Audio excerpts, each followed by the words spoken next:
everybody, I'm here today to show you and tell you how to wrap and store charging cables properly. This will be a full tutorial, so let's get right into the video. As you can see right here, I have this charging cable, and what most people do is they wrap them tightly around their fingers like this, and then they tie them up in a knot, and then that's what reduces the overall life of the charging cable and gets it all tangled like this.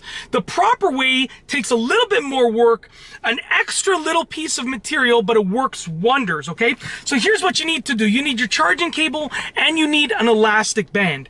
You want to take your charging cable and wrap it in an oval shape nice and loosely. So you can see right here, it's going in an oval shape and one end of the charging cable is pointed downwards. You have to remember that, okay? So wrap it nicely in an oval shape, and when you have your oval shape like this, okay, so I've wrapped it in an oval shape, I want both ends of the charging cable to face downwards. This is super duper important because it gives it a nice balance and it makes it easier to store. So when you have your nice loose oval shape with both ends facing downwards, and you can always do this, you might have to make the oval bigger or smaller, but you can always make both ends face downwards. It doesn't matter about the length of the cable, you just adjust the size of the oval. You're going to take your rubber band and you want to wrap it loosely around the center of the wrapped cable.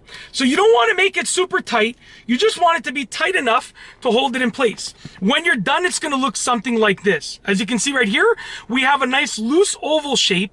Both ends of the cable are facing in one direction, okay?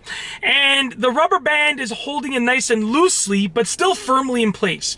Now we can store it vertically like this if you want, inside of a container or a drawer. You can store it horizontally, and you don't have to worry about what edge is touching the side of the drawer or the base of the storage compartment, because you can always make this edge touch so these ends don't have to scrape against anything. I know it seems like it's, extra and complicated, but we use these things all the time, so you might as well make them last a long time and do it properly. Plus, it looks nice and it keeps everything nicely kept together. That's it. If you like this video, please be sure to give it a thumbs up. Let me know what you think down below as a comment. And of course, be sure to subscribe for more great videos just like this one. And that's all I have for you today. Thanks for watching.